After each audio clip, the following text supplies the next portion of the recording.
என்ன வயசு இருக்கும் அப்பா அந்த ஒரு 8 வருஷம் ஜெயில்ல இருக்கும்? நான் வந்து 5th ஸ்டாண்டர்ட் 6th ஸ்டாண்டர்ட் படிச்சுட்டு இருந்த 10 டைம். வயசு, 10 11 வயசு இருக்கும். ஆமா. ஓகே. ஸோ அந்த ஜேர்னி ஃபுல்லாவே அம்மா ஒரு சிங்கிள் லேடியா இருந்து எங்களை வந்து வழிநடத்து அதை சொல்லணும்னாலே அப்பா வந்து சில காரணங்களால உள்ள இருக்கிறாங்க, அதனால எப்படின்ட்டு பாலிஷா சொன்னாங்க. பட் போக போக நாங்களே தெரிஞ்சுக்கிட்டோம். எங்களை வந்து ஒரு இதுவா ஒடுக்காதீங்கன்னு தான் நான் சொல்றேன். இப்போ மற்ற இதுல இருக்கவங்க அவங்க வந்து எம்பிசி எஸ்சி, நம்ம ஓபிசி நம்ம யாரையும் கூப்பிடுறது இல்லை. எஸ்சியை மட்டும் தான் நீங்க எஸ்சி தாழ்த்தப்பட்ட, அப்ப ஏன் எங்களை மட்டும் ஒடுக்குறீங்க? நாங்க எந்த விதத்துல குறைஞ்சிட்டோம்னு தான் நாங்க கேட்கிறோம். சின்ன வயசுல இருந்து அப்பா தான் ஃபுல்லா. ஓகே. சோ அப்பா ஒரு பொலிட்டிஷியனா எப்படி பாக்குறீங்க நீங்க? ரொம்ப ஸ்ட்ராங் அண்ட் பிரேவ். லைக் ஒரு பாயிண்ட் ஆஃப் டைம்ல இல்லாமலும் திருப்பி வந்து அவருக்காண்டி நிறைய மக்கள் இருக்காங்கன்றதே ஒரு பெருமையான விஷயம். அப்பாவுக்காக பிரச்சாரம் பண்ணியாச்சு, களத்துல இறங்கியாச்சு, அண்ட் மகளிர் அணியாவும் கட்சியில் ஒரு மிகப்பெரிய பொறுப்புல இருந்தாச்சு. அடுத்து உங்களுடைய எலெக்ஷன் கண்டெஸ்ட் எப்போ பார்க்கலாம் உங்களை? கண்டிப்பா வாய்ப்பு இருந்தா 2026ல கூட. இனி வீட்லயே பானிபூரி செய்யலாம் எல்லாரும். Aachi panipuri kit. Summer holidays வந்தாச்சு, நம்ம ஜிடி ஹாலிடேஸும் வந்தாச்சு. GT holidays, south India's #1 travel brand. அடிக்கடி சிறுநீர் கழித்தலால் அவதிப்படுகிறீர்களா? தீவிர பசியா? உடல் எடை குறைந்து கொண்டே இருக்கிறதா? ஆயுட்கால நிவாரணம். டாக்டர் ஸ்ரீவர்மா பிசிஆர், மெஹனில் சூரணம். ரெட் நூல் நேயர்களுக்கு வணக்கம். இன்றைய சிறப்பு நேர்காணல தமிழக மக்கள் முன்னேற்ற கழகத்தினுடைய தலைவர் திரு பாண்டியன் அவர்களுடைய மகள் வினோலன் நிவேதா பாண்டியன் நம்ம கூட இருக்காங்க. மருத்துவராக இருந்து இன்னைக்கு பாலிட்டிஷியனாக மாறி இருக்காங்க. ஸோ அவங்களுடைய அனுபவங்கள் மற்றும் வரக்கூடிய 2026 தேர்தலுக்கான பல வியூகங்களை கேட்டு தெரிஞ்சுக்கலாம் வாங்க. வணக்கம் மேம், எப்படி இருக்கீங்க? நல்லா இருக்கேன். நீங்க எப்படி இருக்கீங்க? நல்லா இருக்கேன். உங்ககிட்ட நான் முதல்ல கேட்கணும்னு நினைச்சதே, ஏன் மருத்துவர்ல இருந்து ஒரு பாலிட்டிஷியன்? ஆக்சுவலி சின்ன வயசுல இருந்தே அப்பாவை பார்த்து வளர்ந்துருக்கோம். ஸோ அந்த சின்ன வயசுல இருந்தே அந்த ஈர்ப்பு உண்டு, அரசியல்ல இருக்கணும். ஏன்னா நிறைய சொல்லி கேட்டிருக்கோம், அப்பா சொல்லி கேட்டிருக்கோம், எவ்வளோ கஷ்டப்பட்டிருக்காங்க இந்த மக்கள், நான் அவங்களுக்கான என்ன செஞ்சிருக்கேன் அப்படின்லாம் சொல்லி கேட்டிருக்கோம். ஸோ நம்மளும் ஏதாவது செய்யணும் அப்படின்ற ஒரு ஈர்ப்பு உண்டு, அந்த ஆசை உண்டு. ஆனால் படிப்புன்றது ஒரு முக்கியமான விஷயம். ஒரு பெண்ணாக இருக்கும்போது கண்டிப்பாக விஸ்டாண்ட் பண்ணணும்னா படிப்பு தேவை. ஸோ அதனால அதில் ஃபர்ஸ்ட் கான்சன்ட்ரேஷன் ஃபுல்லாக இருந்துச்சு. எந்த டிஸ்ட்ராக்ஷனும் இல்லாமல் ஃபுல் அண்ட் ஃபுல் வந்து வீட்லேயும் சரி படித்து முடிச்சுட்டு நம்ம வந்து எதுனாலும் பண்ணிக்கலாம் அப்படின்ற ஒரு தாட் தான். ஸோ படித்து முடிச்சாச்சு, ஒரு டாக்டராக வந்தாச்சு. அதுக்கப்புறம் சரி இனிமேல் மக்களுக்காண்டி, ஆக்சுவலி டாக்டரும் ஒரு சேவை தொழில் இதுதான், அதையோட சேர்த்து இதையும் செய்யலாம். டாக்டர்ங்கிறது உங்களோட சாய்ஸ் தானா? ஆமா, டாக்டர்ங்கிறது எங்க சாய்ஸ் தான். அப்பா அம்மா கிட்ட சொன்னோம், விருப்பம் இருந்துச்சு அவங்களுக்கும். ஓகே, எனி சாய்ஸ் எங்களோட விருப்பம் அப்படின்ட்டாங்க. Okay okay. அண்ட் எந்த கட்டத்துக்கு அப்புறம் இதுதான் ரைட் டைம் நம்ம பாலிடிக்ஸ்ல நுழையிறதுக்கு அப்படின்னு நினைச்சிங்க? ஃபர்ஸ்ட் எம்பிபிஎஸ் முடிச்சு எம்டி முடித்தோம், ஹையர் ஸ்டடீஸ் முடிச்சாச்சு.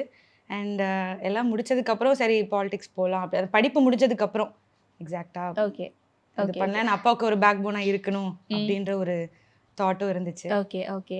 அண்ட் இப்போ நம்ம பாலிடிக்ஸ் பற்றி பேசணும்னா அது ஒரு மிகப்பெரிய கடல். நம்ம இதுக்கு முன்னாடி என்னென்னலாம் நடந்துச்சு, மக்கள் எத்தனை வருஷமாக அப்படி கஷ்டப்பட்டுட்டு இருக்காங்கிறது தெரிஞ்சுக்கணும். அண்ட் இதுக்கப்புறம் அந்த கஷ்டம் இல்லாமல் இருக்கிறதுக்கு நம்ம என்ன பண்ணணும் அப்படிங்கிறத நம்ம ஒரு தொலைநோக்கு பார்வையோடு பார்க்கணும். ஸோ அந்த மாதிரி உங்களை ரொம்ப உழுக்குன ஒரு விஷயம் சின்ன வயசுலேருந்தே அப்பாவை பார்த்து வளர்ந்ததுனால கேட்குறேன். சின்ன வயசுலேருந்தே அப்பாவுக்கு நிறையா த்ரெட்ஸ் உண்டு, அம்மாவும் சொல்லியிருக்காங்க. நிறையா அந்த பாதையை தான் அங்கே கடந்து வந்திருக்கோம். ஸோ அதனால வீட்டில் தெளிவாக இருந்தாங்க, எந்த விதத்துலேயுமே வந்து கிட்ஸ் வந்து அஃபெக்ட் ஆகிடக்கூடாது அப்படின்ற பாசத்தை தாண்டி எங்களை வந்து நிறையா இந்த ஹாஸ்டலில் தான் நாங்கள் 2 பேருமே படித்து வளர்ந்தோம். ஸோ சொல்லப்போனால் எங்கள் அண்ணெல்லாம் வந்து ஃபர்ஸ்ட் ஸ்டாண்டர்ட்லேருந்தே ஹாஸ்டலில் தான் படித்து வளர்ந்தாங்க. அது ரொம்ப டஃப். ஆமாம், ரொம்ப ரொம்ப டஃப்பான ஜேர்னி தான். அண்ட் நானுமே வந்து எங்கள் கசின்ஸ் வீட்டில் இருந்தேன் 4th வரைக்கும். அண்ட் 5th ஸ்டாண்டர்ட்லேருந்து நானுமே ஹாஸ்டலில் இருந்து தான் வளர்ந்தேன். ஸோ பேரண்ட்ஸோட அரவணைப்பு இல்லைனாலுமே we were strong. எங்கள் பேரண்ட்ஸ்க்கு நாங்கள் வந்து கொடுக்க வேண்டிய ஒரே விஷயம் படிப்பு தான் அப்படின்ற விஷயத்தினால நாங்கள் அந்த பாதைகளை கடந்து வந்தோம். அண்ட் ஒரு பாயிண்ட் ஆஃப் டைமில் இல்லை ஒரு சின்ன சந்தேகம், அரவணைப்பு இல்லை அப்படின்னா கோவம் தானே வரும். இந்த வயசுலேயே நம்மளை ஹாஸ்டலில் சேர்த்துட்டாங்க. இல்லை அரவணைப்பு இல்லைனாலும் க்ளோஸராக இல்லை அப்படின்றனாலும் நான் எங்களுக்கு என்னெல்லாம் பண்ணணுமோ அதெல்லாம் கண்டிப்பாக இது வரைக்கும் பண்ணிட்டு வந்திருக்காங்க. ஸோ பண்ணிட்டு இருந்தாங்க. ஸோ அந்த விஷயத்தில் அவங்க எந்த குறைபாடு, அண்ட் வி அண்டர்ஸ்டுட் அவங்க என்ன நிலைமையில இருக்காங்க, அப்பா என்ன சுச்சுவேஷன் அண்டர்கோ போகிறாங்கன்றதே எங்களுக்கு புரிஞ்சிச்சு. ஸோ புரிஞ்சனால தான் நாங்கள் வந்து அதை வந்து பாசிட்டிவாக எடுத்து இவ்வளோ தூரம் வந்திருக்கோம்னு நான் நினைக்கிறேன். Okay. So we were bold in that. True. அது நம்ம பார்க்கும்போது தெரியுது. அண்ட் அப்பாவோட ஜேர்னி எடுத்துக்கிட்டோம்னா, பாலிட்டிஷியன் அப்படிங்கிறத தாண்டி மக்களுக்காக நிறைய களத்தில் இறங்கும்போது நிறைய அடிகள் வாங்கியிருப்பாரு. நிறைய பேர் நிறைய பேசியிருப்பாங்க பின்னாடி. பேக் ஸ்டாப்பிங்காக இருக்கட்டும், இல்லை நேரடியாக பேசுகிறதே கூட அது வந்து அப்பா அப்படிங்கிறத தாண்டி அது ஃபேமிலி மேலேயும் வந்து விழும்ல, அந்த மாதிரியான வார்த்தைகள். கண்டிப்பாக நிறைய எப்படி ஃபேஸ் பண்ணீங்க அதெல்லாம்? கண்டிப்பாக இப்போ எலெக்ஷன் டைமில் போகும்போதுமே நிறைய பேர் நல்ல விஷயங்கள் நிறைய சொன்னாங்க. உங்கள் அப்பா இவ்வளோ செஞ்சாங்க, உங்கள் அப்பா தெய்வம் மாதிரி அப்படின்னு சொல்லும் போது அது ரொம்ப உதாசனப்படுத்தவங்களை விட இவங்க சொல்றது ரொம்ப உற்சாகமா இருந்துச்சு. அதை நமக்கு ஒன்று எடுத்து சொல்லி போகணும். ஏன்னா குறைகள் சொல்றதுக்கு நிறைய பேர் இருப்பாங்க, இல்லாமல் இருக்க மாட்டாங்க. ஸோ நிறைகளை சொல்றவங்களை வந்து நம்ம எடுத்து முன்னோக்கி போனால் கண்டிப்பாக நம்மளுக்கு வெற்றி இருக்கும்ன்ற ஒரு கான்செப்ட் தான். Okay okay. ஸோ அப்பாவோட ஹார்டஸ்ட் டைம்ஸ் நீங்கள் கூட இருந்திருப்பீங்களா, அதை பற்றி சொல்லுங்களேன். ரொம்ப ஹார்ட் டைம் தான். பிகாஸ் நாங்களுமே அதனால அது கூட இருக்கும்போது அந்த வலி வந்து எங்களுக்குமே, அவங்களுக்கு ரொம்ப வலி இருந்தாலும் நாங்களுமே அந்த வலியை அனுபவிச்சிருக்கோம். நிச்சயமா, அதனால தான் கேட்குறேன். ஸோ 8 இயர்ஸ்ன்றது it's not a normal period. எங்கள் அம்மா தான் ஃபுல்லாகவே எங்களுக்கு பேக் போன் சொல்லணும்னா அவங்க தான். என்ன வயசு இருக்கும் அப்பா அந்த ஒரு 8 வருஷம் ஜெயிலில் இருக்கும்? நான் வந்து 5th ஸ்டாண்டர்ட் 6th ஸ்டாண்டர்ட் படிச்சுட்டு இருந்தேன். 10 வயசு 10-11 வயசு இருக்கும். ஓகே. ஸோ அந்த ஜேர்னி ஃபுல்லாகவே அம்மா ஒரு சிங்கிள் லேடியாக இருந்து எங்களை வந்து வழிநடத்து, அதை சொல்லணுன்னாலே வார்த்தைகளே இல்லை. ஓகே. அவ்வளோ தூரம் கஷ்டப்பட்டு தான் படிக்க வச்சாங்க, இவ்வளோ தூரம் வளர்த்து வந்திருக்காங்க. ஏன்னா நல்ல பிள்ளைங்களா எந்த பிரச்சனையும் இல்லாமல் கொண்டு வரணும், எல்லாரும் முன்னாடியும் நிற்கணுன்றதுக்காண்டி பாடுபட்டிருக்காங்க. Okay okay. ஆனால் உங்களுக்கு தெரியுமா அந்த வயசுல அப்பா ஜெயிலுக்கு தான் போயிருக்காரு, அதெல்லாம் சொன்னாங்களா இல்லை மறைச்சிட்டாங்க? இல்லை இல்லை, எல்லாமே தெரியும், எல்லாமே புரிய வச்சு. அம்மா அதான் அப்பா வந்து சில காரணங்களால உள்ள இருக்கிறாங்க, அதனால எப்படின்ட்டு பாலிஷாக சொன்னாங்க. பட் போக போக நாங்களே தெரிஞ்சுக்கிட்டோம். Okay. And we took it in a good way தான். Okay okay. ஸோ அப்பாவோட இந்த ஹாப்பி டைம்ஸ் சொல்ல முடியுமா? அதுக்கு வார்த்தைகளே இல்லை. ஸோ வெளியில் லைக் அந்த டைம்லேயுமே நாங்கள் 2 பேரும் பயங்கர செல்லம். அப்பாவுக்கு தான் செல்லம், அம்மா கொஞ்சம் ஸ்ட்ரிக்ட்டு. அப்பானா பயங்கர செல்லம். அவங்க வந்து எதுனாலும் பிள்ளைங்க எது கேட்டாலும் செய்யணும் அப்படின்ற மாதிரி தான் இருப்பாங்க. ஓகே. ஸோ அண்ட் உள்ள அந்த டைம்லையுமே எந்த விதத்துலையுமே குறை வச்சது கிடையாது. ஸோ எது கேட்டாலும் உடனே கொடுத்துடணும், உடனே செய்யணும். பிள்ளைங்களுக்கு வந்து நான் இல்லாத கவலை இருக்கக்கூடாது அப்படின்னு தான் வளர்த்தாங்க. அண்ட் வெளியில் வந்தபோது சொல்லவே தேவையில்லை, அந்த அன்பு பாசம் எப்பவுமே குறையவே குறையாது. ஓகே. பட் அந்த லைம் லைட் நம்ம மேலே விழுந்துட்டே இருக்கும்ல. அப்பா ஒரு வெல் நோன் பாலிட்டிஷியனாக இருக்காரு, நிறைய ஃபேஸ் தெரியுது. வெளியே எங்கே போனாலுமே அப்பாவோட போகிறதும் இல்லை தனியாக போகிறதுமே இன்னார் குடும்பத்தார் வந்திருக்காங்க அப்படின்ற லைம் லைட் விழும்போது உங்களுக்கு எப்படி ஃபீல் ஆகும்? ஸ்கூல் படிக்கும் போதும் சரி, இல்லை வெளியே எங்கேயாச்சும் ஃபேமிலியோட போகும்போதும் சரி? ரொம்ப பெருமையாக தான் இருக்கும். Because I know my dad is my hero. So அவர் எவ்வளோ கஷ்டப்பட்டிருக்காரு, எவ்வளோ பாடுபட்டிருக்காங்க, எவ்வளோ நல்லது பண்ணியிருக்காங்கன்னு எனக்கு தெரியும். ஸோ அதனால ரொம்ப ரொம்ப பெருமையாக தான் இருக்கும். அது நெகட்டிவாக நான் என்னைக்குமே ரேர் கேசஸ்ல அது வந்து நெகட்டிவாக போய் முடியறதுக்கான வாய்ப்புகளும் இருந்திருக்குல்ல நிறைய பேருக்கு.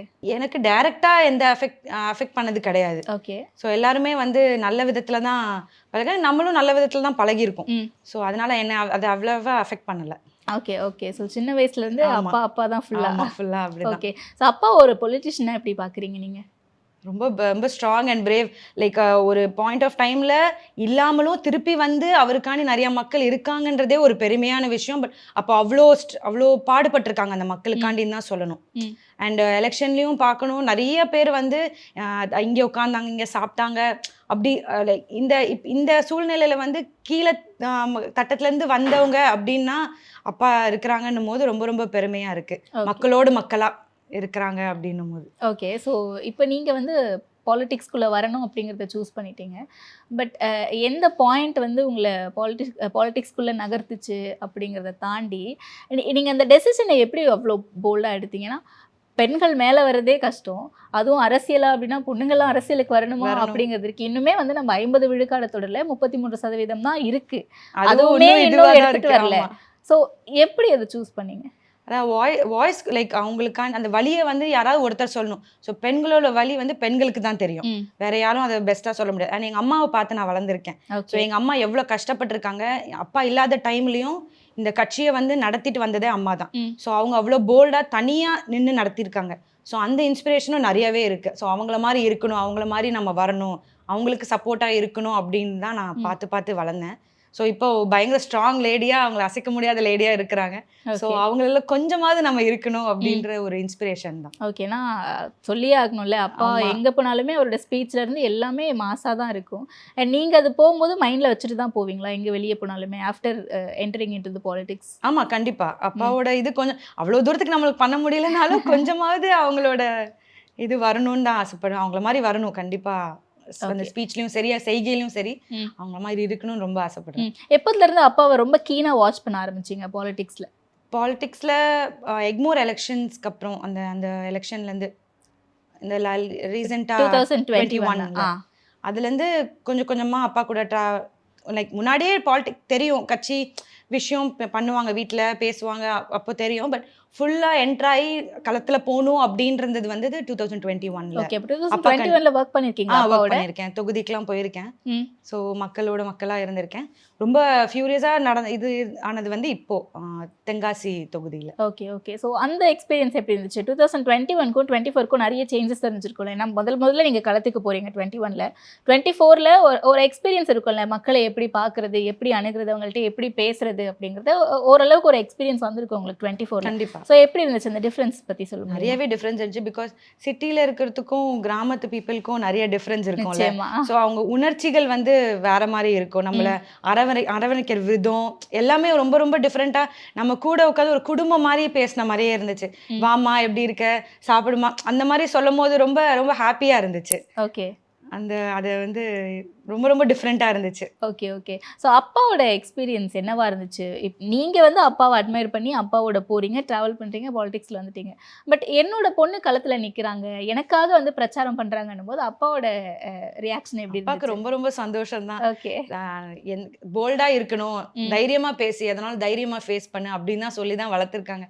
ஸோ இதுலேயுமே வந்து யார் சொன்னாலும் எதையும் எடுத்துக்காத, நீ போல்டாக ஃபேஸ் பண்ணு, உனக்கு என்ன மனசில் தோணுதோ கரெக்டானதை நீ சொல்லு அப்படின்னு தான். என்றைக்குமே ஃப்ரீடம் ஆஃப் ஸ்பீச் என்றைக்குமே தடைப்பட்டது கிடையாது எங்களுக்கு. ஓகே. ஸோ அதை வந்து ரொம்ப ரொம்ப ரொம்ப ரொம்ப சந்தோஷமாக இந்த களத்தில் போகணும் அப்படின்ற விஷயத்தோட இருக்கேன். ஓகே, உங்ககிட்ட சொன்னாரா அதானா நீங்கள் இல்ல, களத்துக்கு ஆமா. வந்த பிறகு அது என்ன சொன்னார்? ஏன்னா மகளிரணி தலைவியாக என்னை வந்து பொறுப்பில் கொடுத்ததுக்கப்புறம் சொன்ன விஷயம் அதான், போல்டாக இரு, எதை நம்பியும் நீ வந்து வருத்தப்படக்கூடாது, இது பண்ண பயப்படாத, போல்டாக எதுனாலும் இது பண்ணு அப்படின்னு தான் சொல்லி தான் எங்களை இது பண்ணது.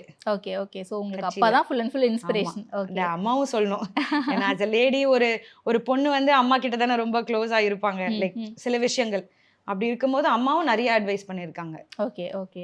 ஸோ உங்களுடைய பிளான்ஸ் என்னவா இருக்கு? ஏன்னா இப்போ மகளிர் அணி பொறுப்பாளராக இருக்கீங்க, அண்ட் அதன் பிறகு கட்சி பணிகளை தொடர்ந்து இன்னும் விகோரஸாக பண்ணணும்.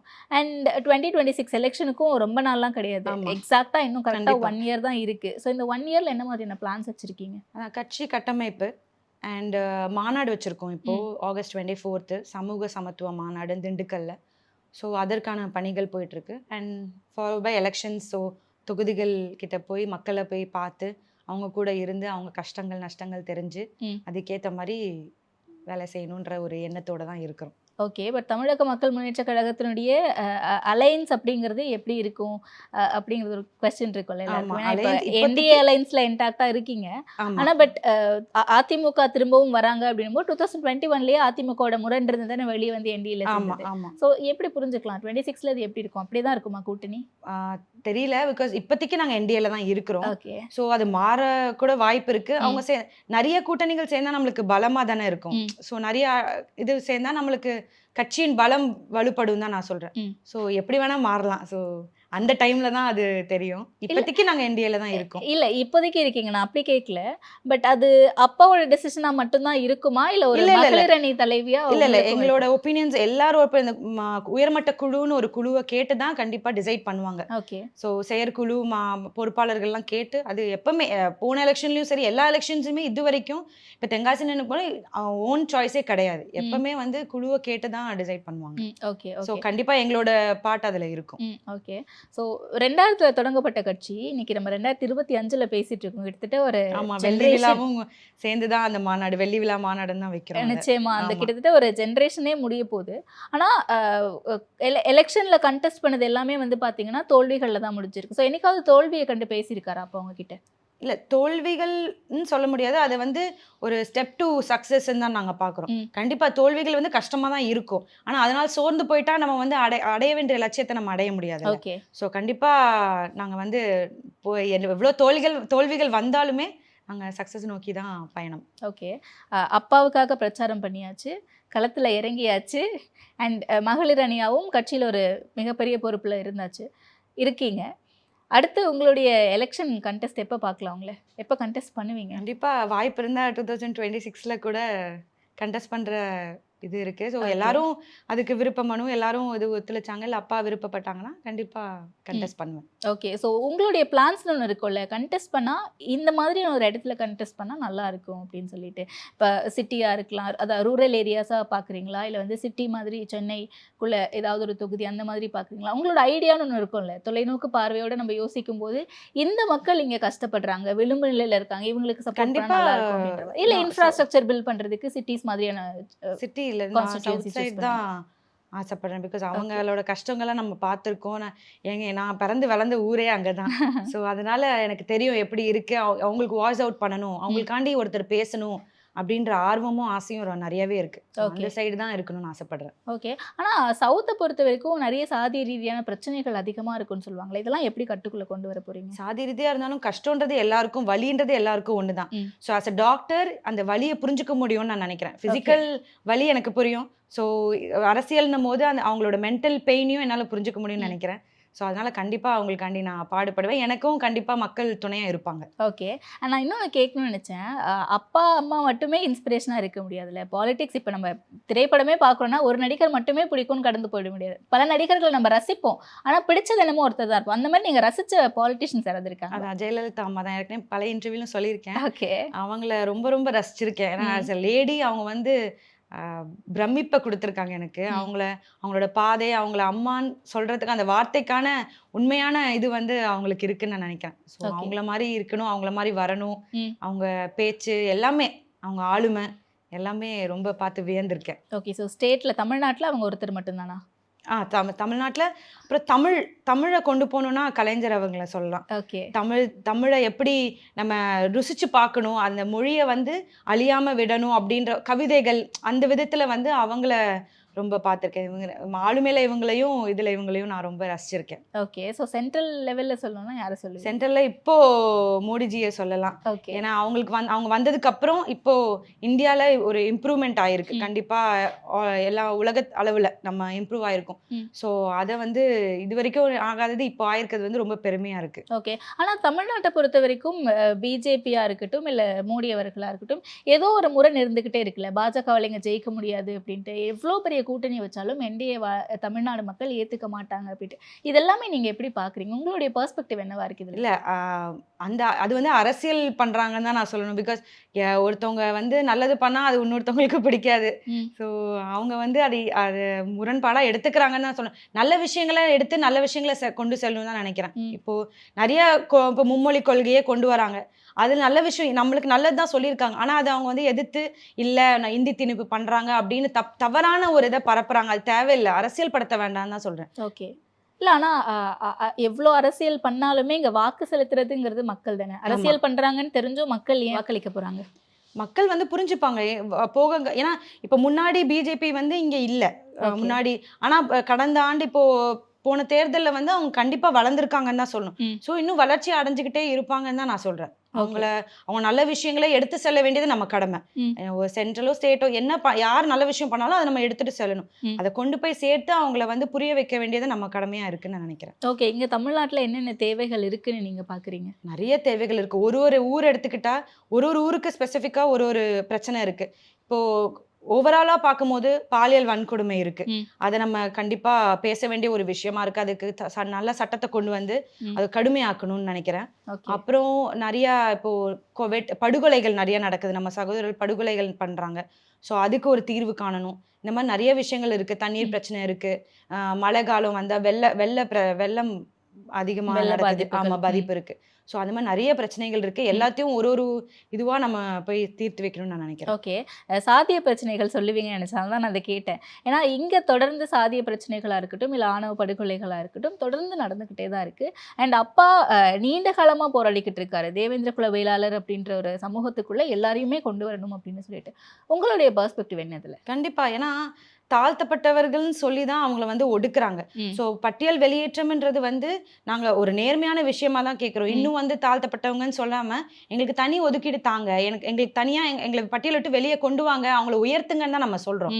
ஸோ அது தப்பான விஷயம். சமீபத்தில் நடந்த பொதுக்குழு கூட்டத்தில் கூட அப்பா அதை அட்ரஸ் பண்ணியிருந்தாங்க நினைக்கிறேன். எஸ்சி நீங்களே சொல்லி இன்னும் ஒடுக்குறீங்க சொல்லிட்டு இருக்கீங்க. ஸோ எங்களுக்கு ஒரு அங்கீகாரம் கொடுங்கன்னு தான் நாங்கள் கேட்குறோம். வேளாண்மை தொழில் பண்ற நாங்கள் ஏன் இன்னும் ஒடுக்கப்பட்டவங்களா தாழ்த்தப்பட்டவங்களா நான் எங்களை ஏன் பார்க்குறீங்க, எங்களை ஏன் அப்படி இது பண்றீங்கன்னு சொல்லி தான் அதை வந்து வெளில வரணும்னு எங்க கோரிக்கை. அது நீண்ட நாளா பண்ணிட்டு இருக்காங்க, பல வருஷம் 40 ஆண்டு காலமா அந்த போராட்டத்தை பண்றாங்க. ஸோ அது கண்டிப்பான ஒரு நல்ல விஷயம், ஒரு எடுத்து செல்ல வேண்டிய விஷயம் தான் நான் நினைக்கிறேன். ஓகே, ஸோ அது நல்ல விஷயம். பட் இப்போ ஒரு பட்டியல் சமுதாயத்தை சார்ந்தவர்கள் இன்னைக்கு போயிட்டு ஒரு பொது தொகுதியில் நிற்க முடியுமான்னு கேட்டால் அதுக்கான பாசிபிலிட்டிஸ் இருக்குன்னு நினைக்கிறீங்க? கண்டிப்பா கண்டிப்பா. ஏன் நிக்க முடியாது? ஏன் பட்டியல் சமூகம்னா பொது தொகுதி நிக்க கூடாதுன்னு ஏதாவது இருக்கா? அப்படிதானே இவ்வளவு நாள் அரசியல் கட்டமைச்சிட்டு வந்திருக்கு. அதனால நான் கேட்கல. இல்ல நிக்கலாம். அது அந்த இதுக்கும் சம்பந்தம் கிடையாது. எங்களை வந்து ஒரு இதுவா ஒடுக்காதீங்கன்னு தான் நான் சொல்றேன். இப்போ மத்த இதுல இருக்கவங்க அவங்க வந்து எம்பிசி எஸ்சி நம்ம ஓபிசி நம்ம யாரையும் கூப்பிடுறது இல்லை. எஸ்சியை மட்டும் தான் நீங்க எஸ்சி தாழ்த்தப்பட்ட, அப்ப ஏன் எங்களை மட்டும் ஒடுக்குறீங்க? நாங்க எந்த விதத்துல குறைஞ்சிட்டோம்னு தான் நாங்க கேட்கிறோம். ஓகே, ஸோ எங்களையும் வந்து எல்லாரையும் பார்க்குற மாதிரி சமமா பாருங்க அப்படின்னு தானே நாங்க சொல்றோம். அதுதான் நான் கேட்குறேன். சமமா பார்க்கணும் அப்படிங்கிறதா எங்க எல்லாருடைய கோரிக்கையா இருக்கு. ஈவன் பிசிஏ கூட நீங்க இப்படி இருக்கீங்க அப்படின்னு யாருமே சொல்றது, எல்லாருமே ஹியூமன்ஸ் தான். இங்க என்ன ஒரு கேள்வி வருதுன்னா, இந்த இடத்துல இந்த சமுதாய மக்கள் அதிகமா இருக்காங்க. அப்ப அந்த சமுதாயத்தை சார்ந்த ஒரு நபர் யாரு செல்வாக்கா இருக்காங்களோ அவங்கள பார்த்து நிக்க வச்சுனா நமக்கு வந்து வெற்றி வாய்ப்புகள் அதிகமா இருக்கும் அப்படிங்கிறதுல நீண்ட கால அரசியல் கணக்கா இருக்கு தமிழ்நாடு பொறுத்த வரைக்கும். இதை உடைப்பீங்களான்னு கேட்குறேன், உங்க கட்சியிலயோ இல்ல உங்க கூட்டணியிலயோ? கண்டிப்பா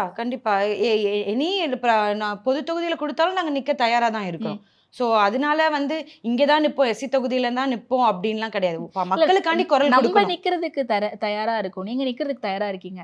கொடுப்பாங்களா நம்பி? அது கொடுப்பாங்கன்னு நினைக்கிறேன், நம்பிக்கை இருக்கு. ஏன்னா அந்த வைப்பீங்களா இல்ல? ஏன்னா இவ்வளவு காலமா போராடிக்கிட்டு இருக்கீங்க அப்படின்னும் போது இந்த மாதிரி சின்ன சின்ன விஷயங்களுக்கும் தொடர்ந்து குரல் கொடுத்தாதானே வெற்றி. ஆமா கண்டிப்பா தான் மக்களுக்காண்டி குரல் கொடுக்க தான் இருக்கிறோம். ஸோ அது எந்த தொகுதியா இருந்தாலும் பரவாயில்ல தான் சொல்றேன். எஸ்சியா இருக்கட்டும் பொது தொகுதியா இருக்கட்டும், அந்த பிம்பத்தை உடைக்கணும். இவங்க வந்து எஸ்சியில மட்டும் தான் நிற்பாங்க அப்படின்னு கிடையாது. எல்லா இடத்துலயுமே வந்து மக்களுக்காண்டி குரல் கொடுப்போன்றதை கொண்டு வரணும். ஸோ கண்டிப்பா பொது தொகுதியில நிற்போம். ஓகே, அண்ட் இங்க மக்களுக்கான பாதுகாப்பு, ஒடுக்கப்பட்ட மக்களுக்கான பாதுகாப்பு அப்படிங்கறத எப்படி இருக்கிறதா பாக்குறீங்க நீங்க? ரொம்ப கஷ்டமான விஷயமா தான் இருக்கு. ஏன்னா ஏதாவது ஒரு விஷயம், சின்ன விஷயம் நடந்தாலே உடனே வந்து ஜாதி ரீதியா தான் நடக்குது அப்படின்ற ஒரு பிம்பத்தை கொண்டு வராங்க. அது வந்து இப்போ ஏன் நிறைய போதைப் பொருள் யூஸ் பண்றாங்க, போதைப் பொருள் பிரச்சனைகள் நிறைய இருக்கு. அதை மறைக்கிறதுக்கு எல்லாமே ஜாதியை வந்து ஃபேஸ் அவுட் பண்றாங்கன்னு தான் நான் சொல்லுவேன். ஓகே, ஸோ நிறைய பிரச்சனைகள் இருக்கு மக்களுக்காண்டி. அது நம்ம நிறைய விஷயங்கள் பேசணும்னா பேசிட்டே இருக்கலாம். எனக்கு புரியல, சாதி ரீதியா ஒடுக்கப்படலன்னு சொல்ல வரீங்களா? மக்களுங்க சாதி ரீதியா ஒடுக்கப்படுறாங்க, ஆனா அதை வந்து என்ன சொல்றது, அதே மட்டுமே காரணமா காட்டி ஆமா இது பண்றாங்கன்னு சொல்றேன். ஓகே, இவ்வளவு பிரச்சனைகள் பேசிட்டு இருந்தோம். பட் இந்த 4 ஆண்டுகள் திமுக ஆட்சி எப்படி இருந்ததா நீங்க பாக்குறீங்க?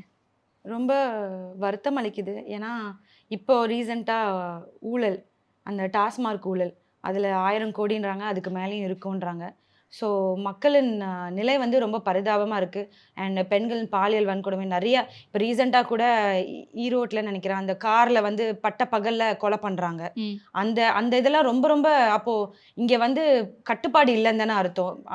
போலீஸ் எல்லாம் அவங்க கிட்ட தான் இருக்காங்க. அப்போ கட்டுப்பாடு இல்லாமல் யார் வேணால் எங்கே வேணால் யார் வேணால் கொலை பண்ணலாம் அப்படின்ற ஒரு இது இருக்கும் போது அச்சுறுத்தல் ஜாஸ்தியாகவும் இருக்குது மக்களிடையே. அண்ட் சேஃப்டி இல்லைன்னு தான் நான் சொல்லுவேன். ஓகே ஓகே, ஸோ இந்த சேஃப்டி இல்லை, அச்சுறுத்தல் அதிகமாக இருக்குன்னு சொல்கிறீங்களே, இது எல்லாமே 2026 உங்களுக்கு கை கொடுக்கும்னு நினைக்கிறீங்களா? கண்டிப்பாக மக்கள் வந்து அதுக்கான பதிலை கொடுப்பாங்கன்னு நான் நினைக்கிறேன். அவங்க தெளிவாக யோசிச்சு ஓட்டு போடணும்னு நான் நினைக்கிறேன். ஸோ அதுக்காண்டி பதில் நம்மளுக்கு கண்டிப்பாக வரும். ஓகே, அப்போ நிச்சயமாக 2026 களத்தில் உங்களை வேட்பாளராக சந்திப்போம். நேரத்திற்கு நன்றி. இனி வீட்லயே பானிபூரி செய்யலாம் எல்லாரும். Aachi panipuri kit. Summer holidays வந்தாச்சு, நம்ம ஜிடி ஹாலிடேஸும் வந்தாச்சு. GT holidays, south India's number 1 travel brand. அடிக்கடி சிறுநீர் கழித்தலால் அவதிப்படுகிறீர்களா? தீவிர பசியா? உடல் எடை குறைந்து கொண்டே இருக்கிறதா? ஆயுட்கால நிவாரணம் டாக்டர் ஸ்ரீவர்மா PCR நயனில் சூரணம்.